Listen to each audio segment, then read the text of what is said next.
Assalamualaikum warahmatullahi wabarakatuh. Perkenalkan, nama saya Rizky Setiawan dengan NIM 21940263 dari Prodi Ilmu Pemerintahan Angkatan 2021. Di sini saya akan mempresentasikan mengenai kepemimpinan atau leadership untuk memenuhi tugas ujian akhir semester mata kuliah Sukses Skill. Kepemimpinan atau leadership. Kepemimpinan atau leadership merupakan proses dalam mempengaruhi, memotivasi, dan membuat orang lain untuk berkontribusi terhadap kesuksesan dan efektivitas suatu organisasi atau perusahaan dalam mencapai tujuan-tujuannya. Seperti yang kita ketahui, bahwa sifat kepemimpinan itu sangatlah penting diterapkan pada individu setiap manusia. Karena apa? Karena kita akan menjadi seorang pemimpin baik di usaha kita sendiri maupun untuk belajar memimpin keluarga. Memimpin orang atau mempengaruhi orang adalah suatu hal yang gampang-gampang susah. Bawahan sering mempunyai pendapat, pengalaman, kematangan jiwa, kemauan dan kemampuan yang berbeda bahkan di atas pemimpin. Perbedaan antara pemimpin dan kepemimpinan. Pemimpin adalah orang yang mendorong, menggerakkan agar mau bekerja sama untuk mencapai tujuan yang telah ditentukan.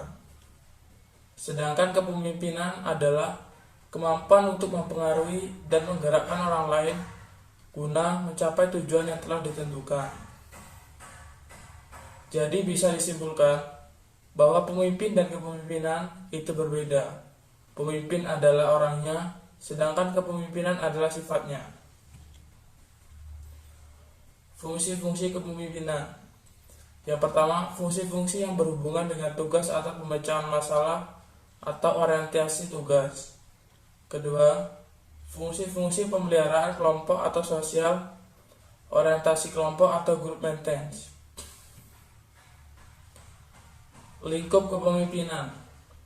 Ruang lingkup kepemimpinan dalam hal ini adalah yang terkait dengan penyelenggaraan negara dan pemerintahan dalam administrasi negara dan organisasi maupun perusahaan. Hal-hal yang harus dimiliki oleh seorang pemimpin. Yang pertama adalah tanggung jawab, kedua motivasi dan tekad, ketiga percaya diri, keempat manajemen yang baik.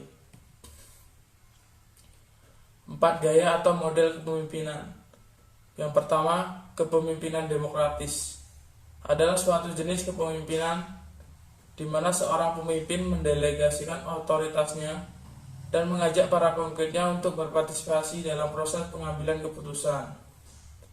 Yang kedua, kepemimpinan autokratis, yaitu suatu gaya kepemimpinan di mana seorang pemimpin memiliki kekuasaan absolut dan tanggung jawab penuh dalam memimpin timnya.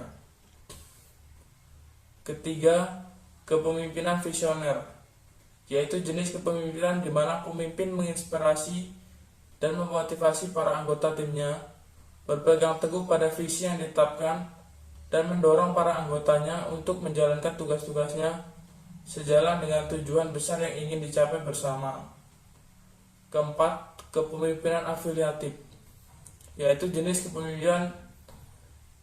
kepemimpinan di mana seorang pemimpin memberikan saran-saran yang efektif dan mendorong anggota timnya untuk lebih aktif dalam memberikan ide dan pendapat.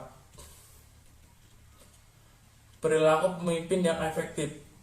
Pertama, memberikan contoh kepada para karyawan, menciptakan suatu tatanan nilai dan keyakinan bagi karyawan, dan dengan bergairah mengerjakannya. 2. Memfokuskan upaya para karyawan terhadap tujuan yang menantang dan terus mengarahkan mereka kepada tujuan tersebut. 3. Menyediakan sumber daya yang dibutuhkan karyawan untuk mencapai tujuan mereka. Menghargai dan mendukung para karyawan berkomunikasi dengan para karyawan. Elemen kunci kepemimpinan. Yang pertama ada drive. Seorang pemimpin memiliki dorongan untuk bertindak dan kemudian berusaha mencapai hasil yang diinginkan. Pemimpin juga mesti mampu menginspirasi anggotanya untuk bertindak sesuai dengan tujuan yang telah disusun. Yang kedua, desire to lead. Pemimpin adalah orang yang punya keinginan kuat untuk memengaruhi orang lain dan mau memimpin mereka. Pemimpin juga harus memiliki karakteristik sebagai pemikul tanggung jawab. Yang ketiga adalah integrity. Seorang pemimpin adalah orang yang mampu menunjukkan integritas moral. Ia menjadi teladan dan memiliki moral yang sangat kokoh. Keempat, self-confidence. Rasa percaya diri yang kuat juga adalah sebuah karakter yang harus dimiliki oleh pemimpin. Ia juga harus mampu menularkan rasa percaya diri kepada anak buahnya. Yang kelima, intelligence. Seorang pemimpin mesti memiliki karakteristik utama, yaitu kecerdasan untuk mengolah beragam informasi dan menganalisanya. Kemampuan seperti ini akan membantunya mengambil keputusan dengan tepat. Yang keenam, job relevant knowledge. Seorang pemimpin harus memiliki pengetahuan yang relevan dengan bidang yang digelutinya. Memperhatikan poin-poin di atas rasanya tidak mudah untuk menjadi pemimpin. Sekian yang dapat saya sampaikan. Saya akhiri. Wassalamualaikum warahmatullahi wabarakatuh.